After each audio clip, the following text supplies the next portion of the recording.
We are creatures of desire. What we most desire is meaning. What makes us suffer most is a lack of meaning. The Meaningful Life with Andrew G. Marshall. Marital therapist, author, and communications trainer Andrew G. Marshall invites guests from all walks of life to discuss what makes life meaningful. Hello, I'm Andrew G. Marshall, and welcome to The Meaningful Life. I have an important idea to discuss today. The road to recovery runs through your childhood. My witness is Capparucci, who's a licensed professional counsellor and a problematic sexual behaviour specialist from Georgia, USA. He's the author of Going Deeper, How Your Inner Child Impacts Your Sexual Addictions and Removing Your Shame Label. What makes Eddie's work particularly interesting is that he used to be a sex addict himself and can bring that extra layer of understanding to the problem. Later, we'll meet his wife, Teri, who helps wives and partners deal with the trauma and grief associated with their men's inappropriate sexual behaviour.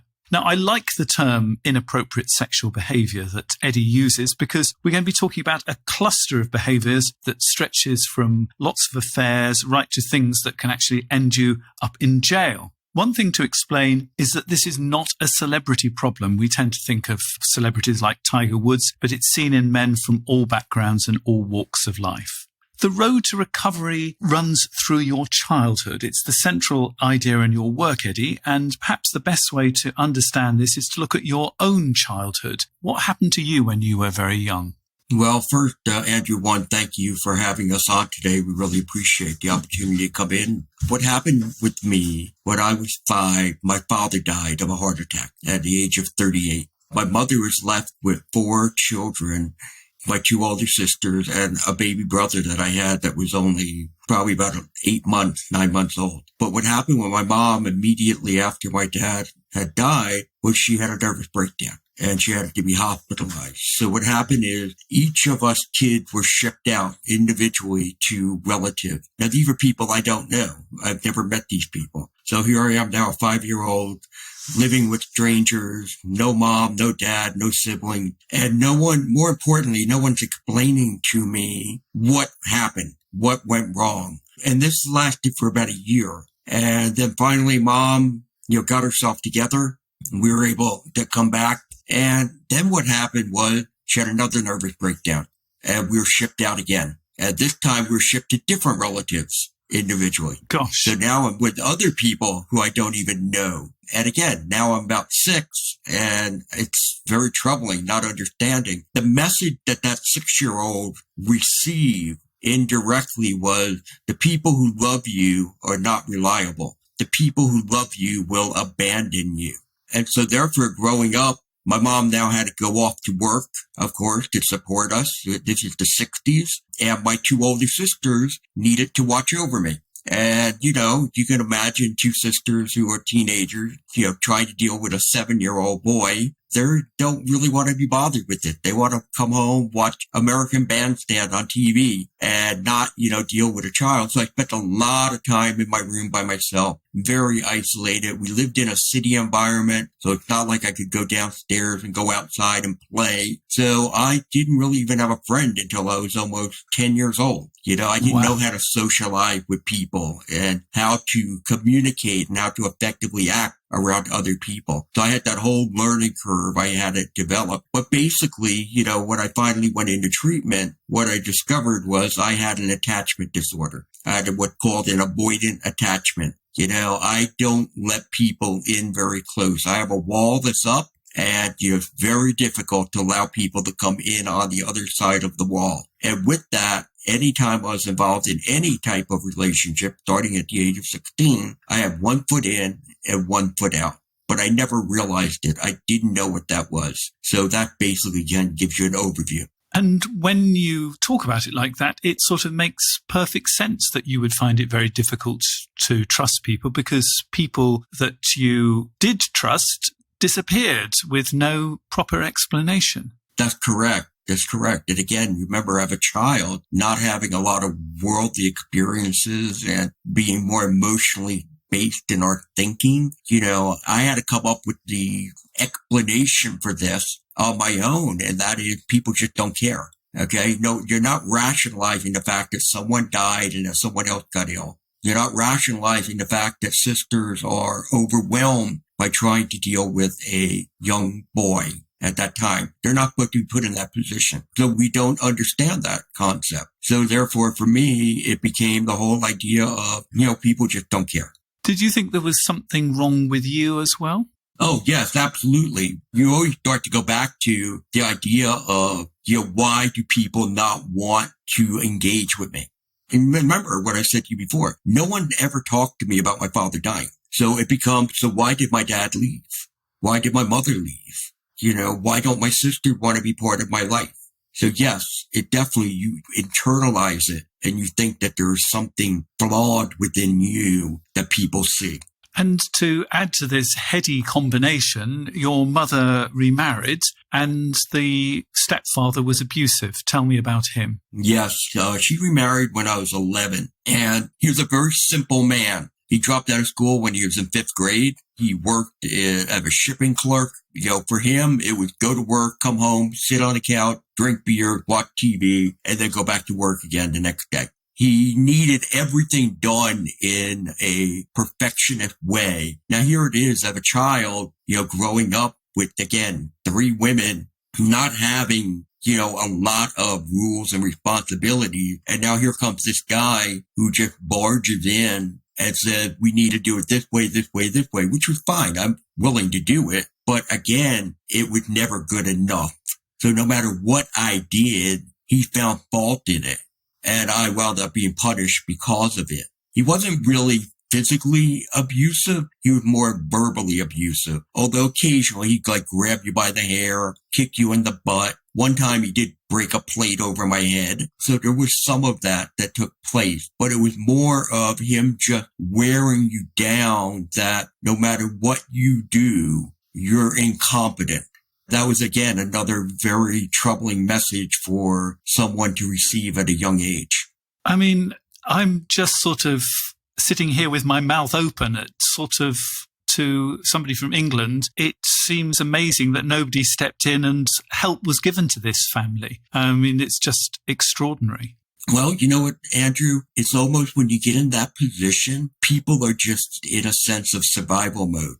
And that's what my mom was. It was like, how do I survive with 4 kids? And well, I got to go out, I got to make money, and I have to rely on my 2 older daughters to take care of the boys, because there weren't a whole lot of options that were available for her at that time. And then when she remarries, and again, as I said to you, he was a very simple man. He didn't make a lot of money, so she still needed to work, and she worked the evening shifts. So therefore, she didn't see a lot of the abuse that took place at times. And again, now as an adult, you could just see that she was very overwhelmed doing the best she could. But as a child, it's again, why are you, abandoning me again and leaving me with this lunatic? And I think we've got all the key ingredients for something going very badly wrong. We've got abandonment, we've got neglect, we've got isolation, we've got loneliness and abuse. I mean, you've basically got the full deck of cards, haven't you?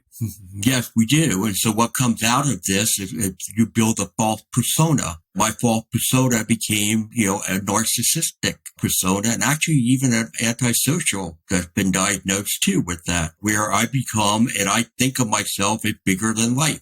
I am the most important thing in the world, and everything should center around me. And as my charming wife will tell you later on, I still get caught up in that occasionally. Old habits are very hard to break.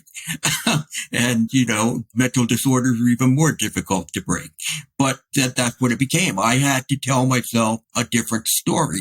I couldn't live, well, I could have, but if I would have lived in that mindset that I had, I would have became very weak and passive. And I was determined that was not going to happen. So therefore, what I needed to do was create a persona of strength, of one that had a lot of confidence and that would gain a lot of respect from people. So you sort of became your own superhero, which on one level is absolutely brilliant, but I suspect it was also a huge problem as well. Tell me about the problem part of it. Well, yes, it is a huge problem. I'm not quite sure how brilliant it was. I mean, it's the fact that, again, it comes back to our ability as human just to be able to figure out how to cope with situation. Okay, I'll re-put it as a good coping strategy then. There you go. That I would definitely agree with. It was a good coping strategy. But what it led to was this sense of, you know what, everything needed to evolve around me. And it also became this idea that, hey, you know what, I'm the smartest guy in the room. In my opinion, is what matters the most. And what happened along the way, as you could well imagine, it caused me to alienate a lot of friends.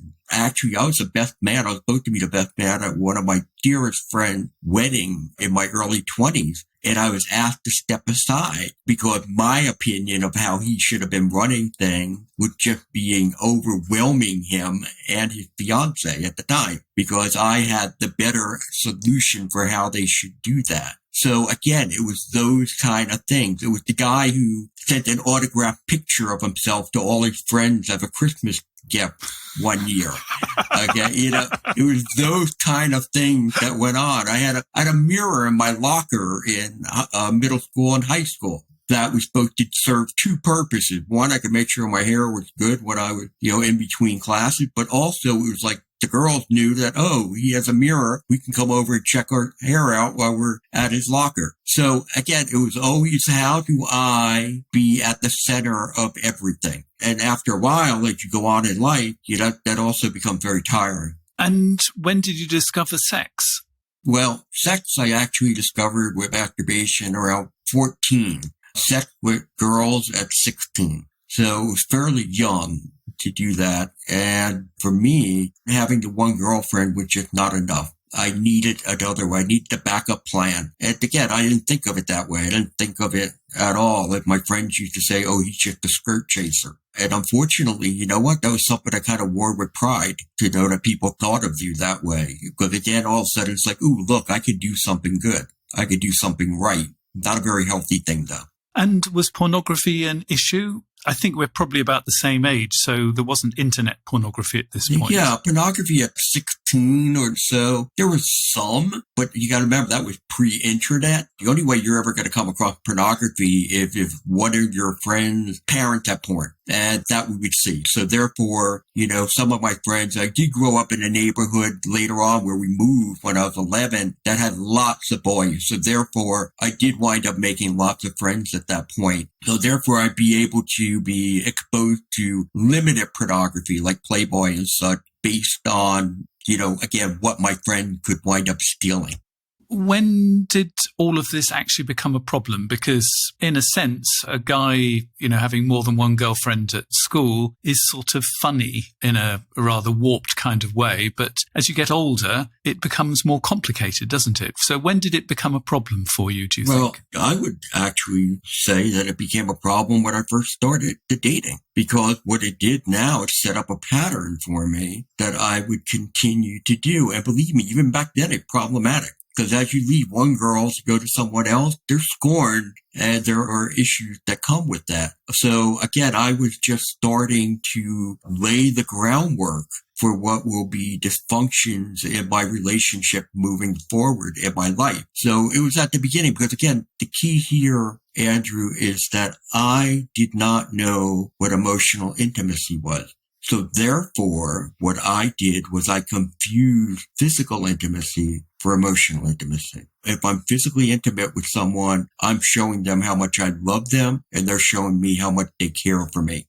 So it became a compulsive need, I think I'm hearing you say. Yeah, absolutely. It was like, constantly searching for more and more and more. Then finally, I wound up working at my uncle's gas station. Even though I started working there young, at some point, there's lots of porn that starts coming into that place. So now there's lots of very graphic magazines that I'm seeing. So now you're seeing all of this, and you're looking at it and you're saying, wow, you know what? I'd love to try that. I'd like to see what that's like. So now as you're dating, and they're still girls at this point, you're kind of pushing them, say, hey, let's try this, let's try that. And I'm sure I put, many in position where they felt very uncomfortable. I can see it's quite painful remembering, because nowadays you have the added insight of actually being able to think of what was the impact on the other half of this, of the girls concerned, whereas my guess is at the time you didn't think about them at all. No, well, at the time, I thought I was actually doing them a favor. Again, I thought, hey, you know what? You're with Eddie Capparucci. It's like, you should be really happy about this. And, I treat you really well. And, I'm actually, from a sexual standpoint, I do well. I mean, it was just, again, it was in my head that you should be, honored that you are actually dating me. And therefore I said that, that narcissistic disorder that was out of control. So no, I did not feel that way at all. Now, having gotten into the world of counseling, over the last 10, 11 years, really starting to understand the depth of the pain and the hurt, understanding how I've even hurt Teri over the years. Yes, I have a lot of empathy for the women who are betrayed and what they go through. And I even tell my clients, if I just work strictly with men, I would tell them, you know what, my allegiance is towards your wife.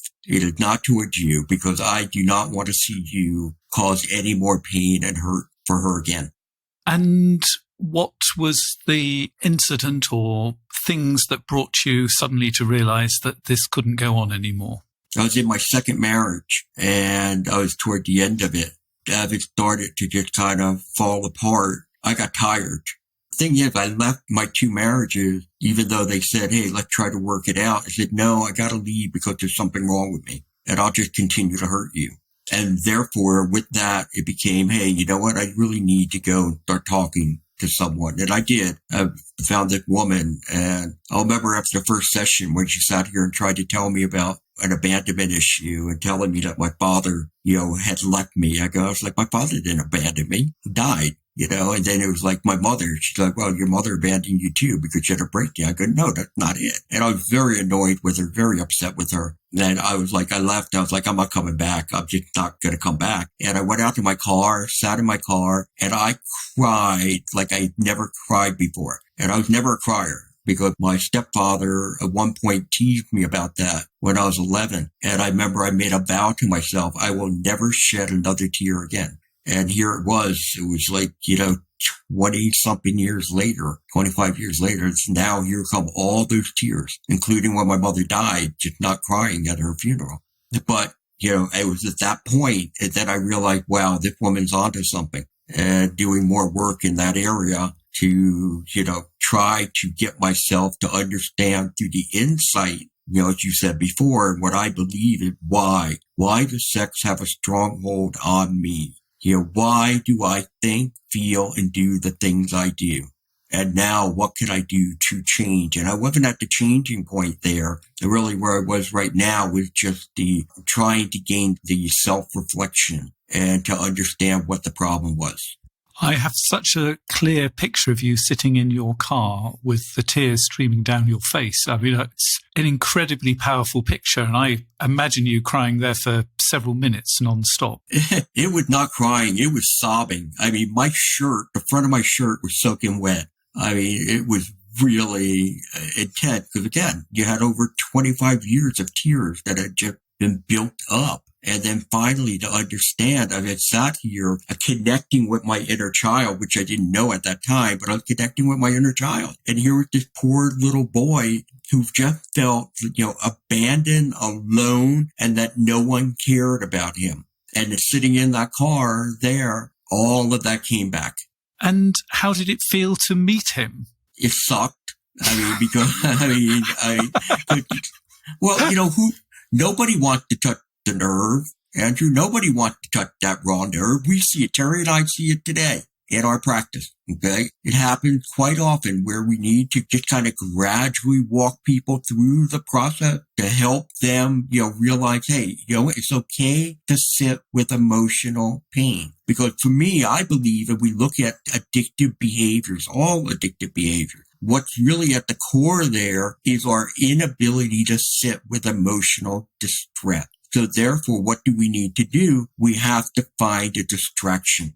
So we run away to something that we can escape to, whether it be food or drugs, alcohol, exercise, social media, whatever it may be. But I'm not going to sit with the pain. And that's what we need to teach people how to do. They have to learn to sit with their pain and realize it's not going to kill them.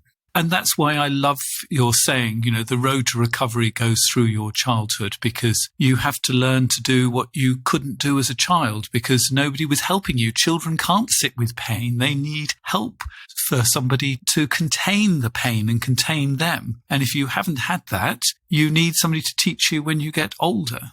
That's right. And that's what we do. We teach people how to sit with their pain and their discomfort. And as you can imagine, there's a lot of people who really don't like doing that, but they see ultimately what the benefit of it is. That idea of being vulnerable is the idea of strengthening your emotional IQ. And again, I am far from perfect. I moved the needle somewhat, but there's still a lot more growth for myself also. There's a phrase that I really like, and that's the wounded healer. That unless you've actually got a wound, you can't really understand and empathize. I think, the reason that I have such a strong picture of you in that car is because, I've been in the equivalent of those cars and I've cried a huge amount because us men are taught that it's girly to cry. And, the worst thing you can possibly be is girly. But in fact, actually, it is a source of incredible strength if you can reach those emotions. And, I think that it's important that you're here today saying these things because our emotions are supports, they're guides, they're sort of clues about how to behave and what to do. And if you shut yourself off from them, you're sort of alone in the world.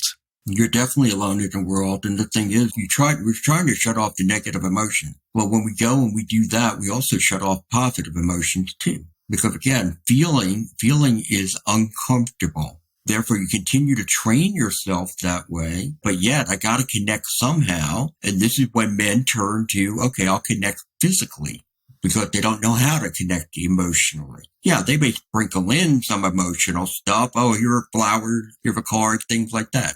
Because that's one of the acceptable ways of men connecting, isn't it? The two ways it's acceptable for men to communicate is with a punch and a kiss. There's almost nothing in between. Right, but that winds up leaving your spouse, your partner, feeling used after a while. Because it's like, anytime you approach me, you have to hug me, at some point you're expecting sex to follow that. And we are, because it makes us feel wanted. Now, along the way of your recovery, you met Teri. How did you and Teri actually meet? Well, I'm going to let her walk you through the whole story because I think you get a better perspective than me. So we're kind of at the very beginning of the AOL age. And actually, we live about 200 miles apart. And we've had a basic introduction through someone, but we start talking all the time online. I'm down in the Washington, D.C. area. At the time, I'm an engineer for the National Security Agency, and he's up, closer to the New York area. I always say that because it helps to kind of paint a picture of the fact that there are many of the red flags that I missed along the way because we were doing a long distance relationship. So we began to talk. He's very charming. He's safe. I wasn't really looking, to get married or go too deep in a relationship with somebody who's far away. And so we're more like friends to start with. And what were the red flags that you missed, do you think? He wasn't completely a year out of his second marriage. And as with many women, he told me the story, and we sometimes tell ourselves the story that we're much different. And, obviously there are a lot of differences between myself and his previous wife. She was 10 years older than him. I'm 10 years younger, and I tended to look at the stories along the lines of, well, I'll be different. And I didn't understand a lot of the work that he had been going through. And I certainly had never heard anything about sexual addiction, right? But it's easy to tell yourself that when you've only got the weekend or a day on the weekend together, we're very amorous and all of this. And it's just normalized because we have 5 or 6 days apart where we're only just talking, right? And so, if you fast forward a year and a half later when we get married and I move in with him in our first house and everything, when he begins to show that side of him, the side that, wants to attach through sex versus the avoidant side who's not had somebody in their household all the time, he'll go through periods of advance and retreat, right? But most of the advance, as he said, a hug needs to turn into sex, right? And I'd never been over sexualized. and I didn't recognize what exactly that meant. And so what was this like for you? Well, for me, like I said, he was charming. And in the year and a half that we were together, it seemed very, very courtly. I grew up in a small town in Tennessee, and what I had understood was courtly, right? It seemed very courtly, but then we tended to start keeping score of the relationship after marriage based on our sexual encounters. And enough was never enough. And even today, I work with a lot of women that the outcome in their relationships of, the sexual addiction is the trying to keep up with a sexual fire that you do not understand and you did not start. And how do you deal with that? Initially, you're a newlywed and you try to keep up and you try to be kind of open and show vulnerability, and you negotiate, right? Beginning of marriage, everything is almost a negotiation if you haven't lived together ahead of time. But after a while, I started seeing signs that this was problematic. And, neither one of us are therapists at this point. I'm an engineer and he's in pharmaceutical advertising. And so I think Eddie went through a period of bargaining, right? I'm doing this within the context of marriage. I am faithful, he's bargaining because he's not to where he had escalated before. But for me, I'm looking at it like, our whole relationship should not rest on whether it's been 24 hours or 48 hours since our last encounter together sexually. I actually need connection and love. And it doesn't feel like connection when you are being sexualized, It feels like a demand.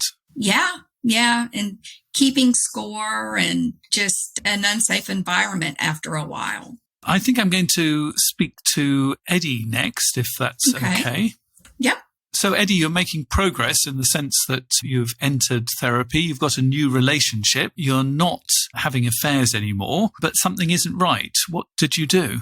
Well, basically, the next turning point for me is a spiritual one. And again, this is a lot with Teri's help. Teri had a much stronger Christian background than I did. She was raised a Baptist. I didn't really go to church very often. And when I found God, that really started to help me to better empathize about what my behavior, what I was doing, the pain I was causing so many people. And I began that process, and it just continued to grow and deepen. And as it became deeper and deeper, more and more of those behaviors started to fall away, started to shed.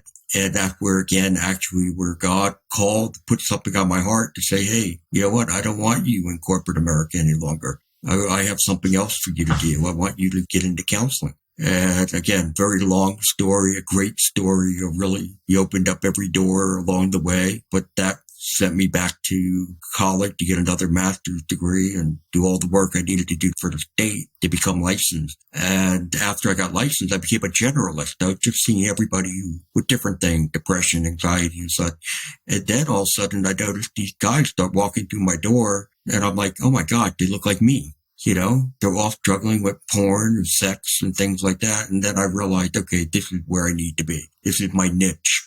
And that's why I went back and got certification, how do you really help people with this? And then with that, I really came to the conclusion that, again, I believe all of this lies. I kept hearing all the stories from all these men that the real issue lies in the unresolved childhood pain points. We are runners. We've been running away our entire life from that emotional pain, and we have to learn to sit with that pain. We need to learn to be vulnerable and open. And that's what the whole inner child recovery process is about. And that's what, have I created that process and identifying the 9 kids who impact your sexual addiction, your pornography addiction. And do you have to have a belief in a higher power for this to help you? I don't believe, no, you do not have. There are many people who have recovered from all types of addiction, not having a higher power. However, for me and what I've seen, what God has done in many people's lives, that belief has tremendously helped. And that's why, Teri and I, we're also Christian counselors. We don't push that on people. I have many men who come to see me who are not Christian. They may be of another faith. They may not have any faith whatsoever. But yet, I work with them. And what I say to them is, hey, you know what? I will be very respectful. I'm not here to try to convert you. However, I can't promise you that Jesus Christ will not come out of my mouth, okay? Because the Holy Spirit's in this room and it's going to happen. And I've never had anybody push back on me. They've always been very receptive of that. I do believe that having a faith in God does add to our ability to heal. So tell me about the 9 types of inner child. Yeah, basically where they began with, as I said, working with all these different men, I started to identify what were the 9 reasons why men abuse sex. And with that, then I took that and I said, you know what I want to do? Because shame, Andrew, is such a major component that serves as a stumbling block for any kind of recovery. You're very familiar with that. You understand that concept. So what I wanted to do was I wanted to see what I could do to remove the shame. And so I externalized the addiction. Okay. And I'm not the first one who's done that. Other people have done it too. But I took it and externalized it with the inner child. So with that, those 9 reasons became 9 different kids. So for example, we have the bored child or the unaffirmed child, the child who wound up with a lot of criticized a great deal or didn't get much in the way of praise. The unnoticed child, that was me growing up, okay? Unnoticed, kind of lost. The emotionally voided kid, this is the number one child that most men associate with because I have found in my practice that 9 out of 10 men who come to see me, they have low emotional IQs. They struggle to identify what do they really feel beyond feeling angry, sad, fearful, happy. And even if they can identify it, they have a difficult time expressing it, to be vulnerable. Plus, their anxiety increases dramatically if someone tries to share their emotion with them. So therefore, what they'll do is they'll try to fix it or minimize it, shut it down in whatever way. There's the need for control child. Again, somebody who grew up in a very hectic, chaotic environment, and they came to the conclusion that, oh, you know what? If I don't have control, bad things happen to me. So therefore now they become more control freaks because they have this erroneous thought that, well, if I'm in control, nothing bad can happen, which of course is not true. We have the entitled child, which I also call the spiteful kid. This is the kid who, always felt devalued when they were younger. They felt they didn't have a voice. And so now when their worldview is, I deserve this because life's not fair. This is one of the most troubling kids that we have. The inferior weak child, again, their worldview is that they've been told they don't measure up with other kids. They're inadequate with that.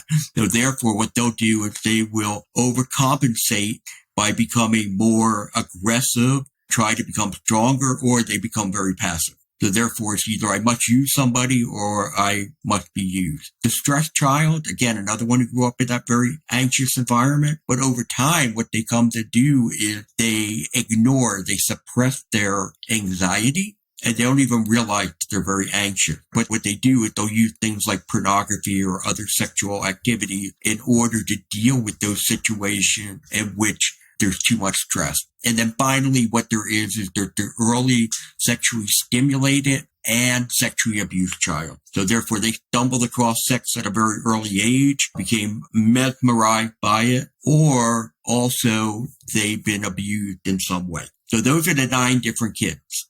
And I think it's important to realize that there doesn't have to be abuse or sexual abuse for somebody to become a sex addict. And I think that's sort of often seen as, oh, I wasn't abused as a child, so therefore I can't be a sex addict. You are absolutely correct. I mean, I have no sexual abuse in my background, and a large majority of the men who come to see me do not either. I think it's somewhere about 35% who have been sexually abused in one way. What it is there's other abuse, okay? And really, to tell you the truth, Andrew, it's more about neglect.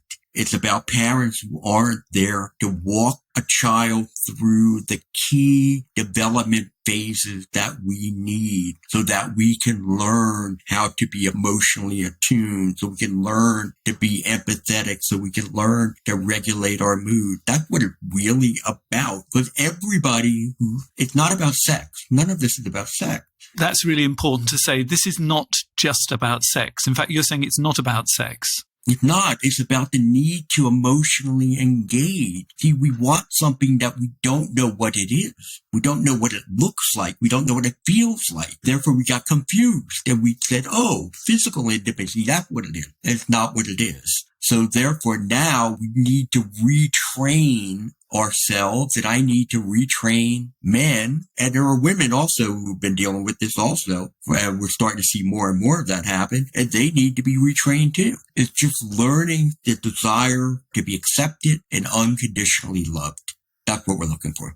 So how do you retrain them? Well, first and foremost, I try to identify, okay, what are those childhood pain points that you've been suppressing? And that's what we use the 9 kids for, okay, to identify what went wrong. Because for me, I'm a big why guy. I want to know why, because I believe if I know why I act in certain ways, or I think, or I feel certain ways, I'm now empowered to make true changes in my life. So therefore, they need to understand what it is, those pain points. Second, what are the triggers that activate those pain points today?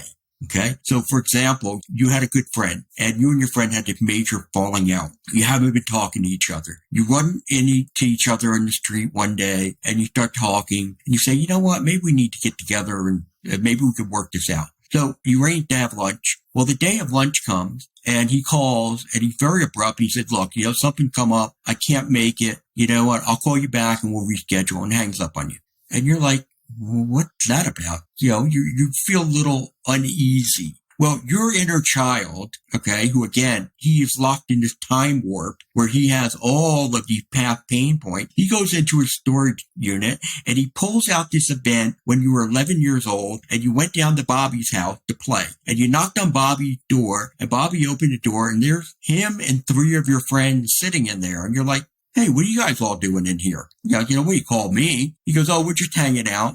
Well, can I come in? No, my mom said we can't have anybody else. And he slammed the door in your face. And now you got tears running down your face and you're heading home, feeling rejected, feeling that your inner child pulled out that event because he feels that this guy calling him saying, I have to cancel lunch looks very much the same. And so now your emotional intensity increases even higher. You may not even be aware of what the kid pulled out. All you know is that you're feeling a lot of stress and discomfort. And instead of sitting with that, instead of trying to figure out what it is, what do? We run away. I gotta go find something to escape to. And whatever your addiction is of choice or that destructive behavior of choice, that's what you run to. And what's the alternative to running to the destructive behavior? Sitting with pain. Sitting with the discomfort. What happened here? Okay, so let's go back to the same scenario. You know what? My intensity is growing. Okay, little Eddie, what are you grabbing onto? What's making you feel that what just happened, which I know is rejection, but will we really reject it with this phone call? What I'm going to do, I'm going to walk away from adolescent mind and I'm going to go to wise mind. Was I really rejected? Well, maybe. You know what? Maybe I was. I don't know. I don't have enough information. So you know what? Why don't I give him a couple days? And if he doesn't call me back, let me then reach out to him. And if I find that he seems still to be very tentative, then what I'm going to do is I'm going to say, look, you know what? Maybe you need a little bit more time in order for us to try to reconnect. And now, okay, my anxiety starts to go down because I'm rationalizing, unlike what my inner child does. He doesn't rationalize. He just runs on raw emotions. And now by rationalizing, I can now think of a better solution versus going and running and acting out. So that's how the inner child process works. So I sit with the pain. I know what my triggers are. When I'm triggered, my kid's going to be triggered. I sit with that pain and then I go to wise mind to try to figure it all out. I suppose I've got 2 things to say to that. First of all, how powerful it is when people can actually have an image. The fact that you were able to sit there and you got that image. An image is often the first way into all of this. Seeing yourself as a small child alone, that image was sort of almost a door you could go through and then begin to really understand. So I think it's really important if people do have those images that they grab hold of them because they're going to be really helpful. And the second thing I'm thinking of is what I call the power of the pause. if you can pause and maybe even just taking a few deep breaths, that is actually what allows you to get out of that old behavior and bring what you call the wise mind in. And that pause doesn't have to be very long. You don't have to sit with that pain for a long time, but long enough to break the circuit of the automatic behavior. I like that. I like how you term it power of pause. What I tell my clients is slow everything down. Yeah. It's the first thing, and that's what I needed to do. I need to go sit and I need to slow everything down so that I can quiet down the raw emotion and start to allow the prefrontal cortex to start to work again. So I think it might be quite interesting now to look at what Teri is doing with the wives at this point. Well, let's get her in here then.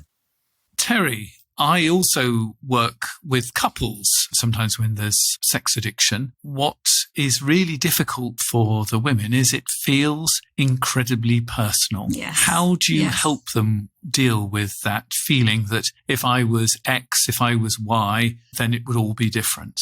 First of all, I'm always thankful if they will externalize those words, because one of the first things I want to do is normalize. When we were talking earlier, and we talked about my experience with Eddie and missing the cues and recognizing that I had ended up in this place. It's easiest to turn that inward and say, maybe the problem is really me. I'm not open-minded enough. Maybe I'm not all of these things. But the truth is, when it comes to sexual addiction, you can't be young enough, skinny enough, smart enough. It really has nothing to do with who you are as a person, as the spouse.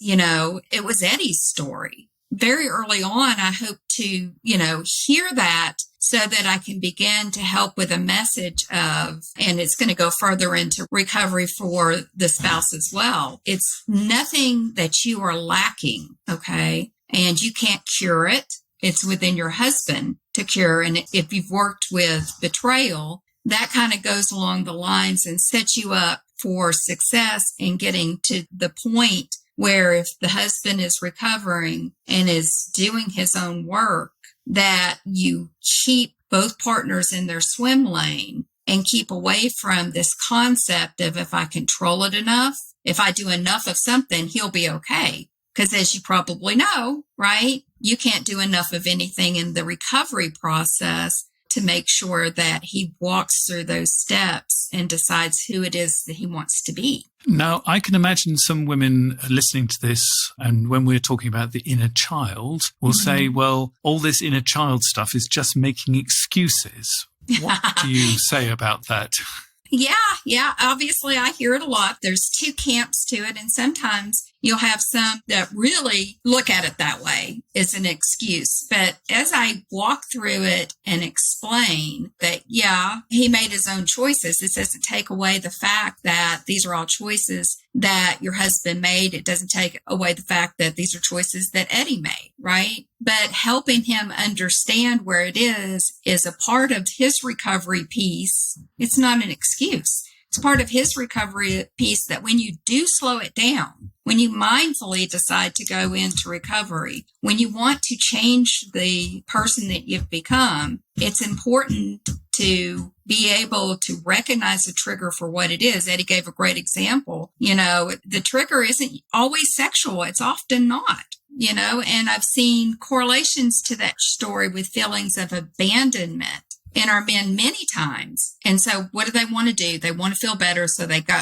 And so if they can recognize that within themselves, it does give a common language, but it's not an excuse, right? Reasons are not excuses. Reasons are an understanding the building block for how to make changes. And do you find ever that the husband's behavior is actually triggering things in the wife's background as well? That so she's got sort of ghosts jumping up and down and waving their knickers in the air as well? Yeah, absolutely. Often, these stories run in parallel. In order to work on betrayal trauma, we have to talk about previous traumas. And it's often very interesting to me, even if these are traumas that have been processed through and put firmly into a history story. It's often interesting to me just how parallel some of these traumas run in their life.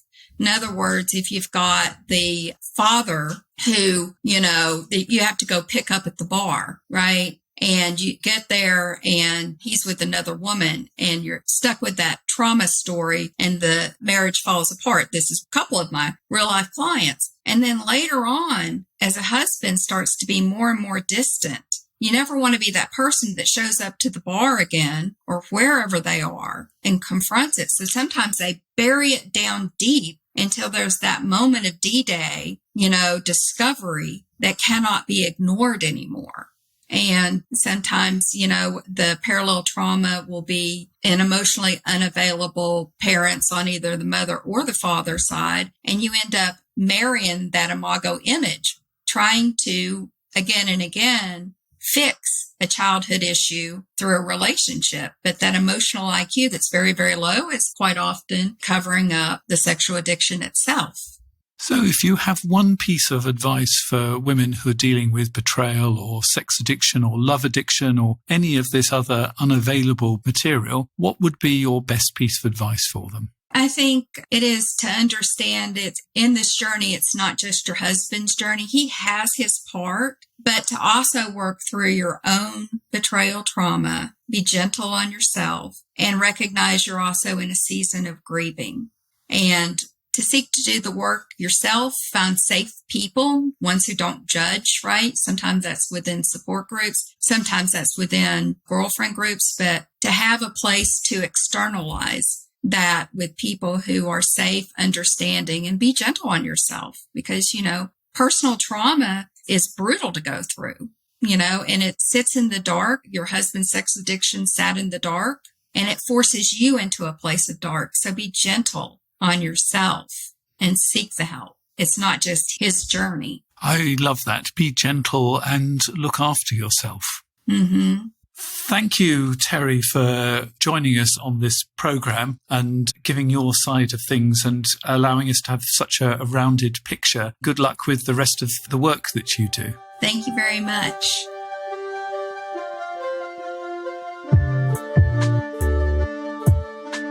The Meaningful Life with Andrew G. Marshall. Please follow us on Twitter, like us on Facebook, and visit our website, andrewgmarshall.com/podcast, where you can join our supporters club and unlock bonus material and other benefits.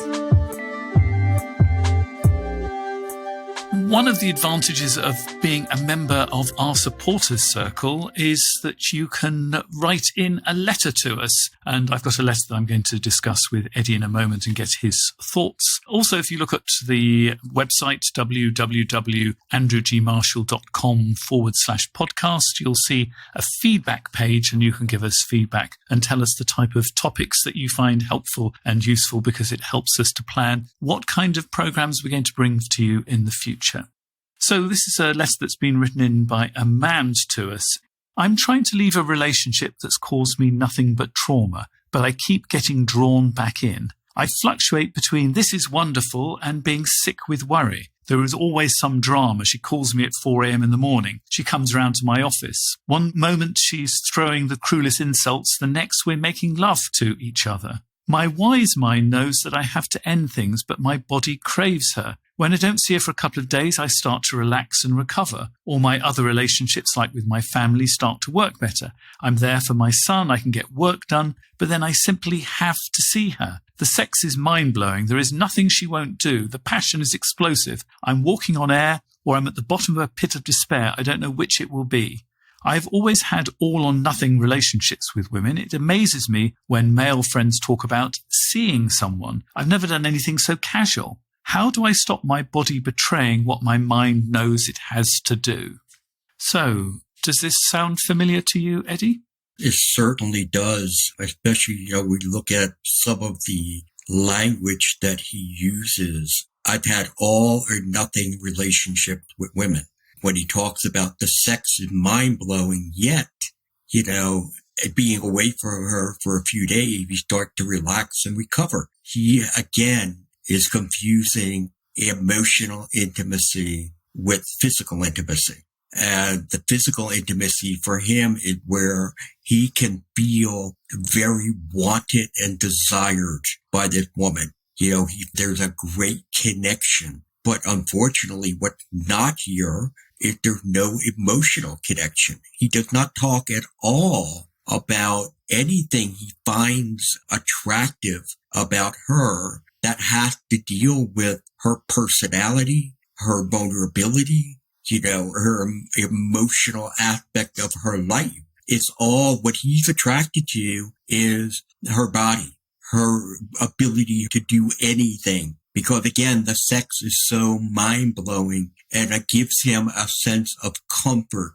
It gives him a sense of, believe it or not, nurturing. He feels nurtured by her physically. However, she's not capable of nurturing from an emotional standpoint. And therefore, he feels this void. There's a void here. That's when if you read this letter. For him, if he says, how do I stop my body from betraying my mind? I mean, this is a guy who has to get a hold of his mind. He has to start to focus on his thinking. He has to sit down and what is it that I truly want in a relationship, and not to be guided by just his physical desires, because that's what's happening here. So what advice would you give him? My advice for him would be, one, he needs to just end this relationship with this woman at this point. He needs to separate himself from her so that he can detox. Because that's what he needs. He needs to detox. He talks about how, I can do things with my sons, all of that kind of stuff. So I think, one, you know what? We need to block her. We need to get her away from us.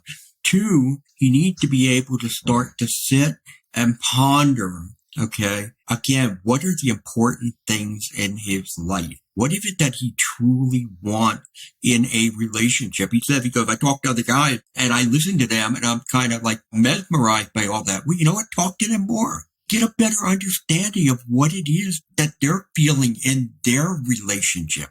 He may want to join an organization such as Emotions Anonymous. But I think he also probably wants to figure out, okay, why? Why am I so disconnected from an emotional perspective with this relationship that my focus is predominantly physical? And so therefore I would look for that therapist who does the inner child work so that he could go in and start to touch some of those nerves, understand why do I keep doing what I do? I mean, Andrew, if you read that letter, that's the thing that cries out throughout the whole thing. Why do I keep doing this? And I think once he understands that, then he can start to put the strategies in place to be able to deal with it. And the very black and white language, what I call splitting, where it's either wonderful or it's terrible and there's sort of nothing in between, walking on air or in the bottom of a pit of despair. And most relationships don't have those extremes, do they? No, they don't, but many men do. Okay, that's the thing. And that's what the topic of my next book, my third book coming out, is about men who struggle to love. And it is that many times they are very black and white. So it's either heaven or hell. Yes, but to your point, that's not what real relationships are like.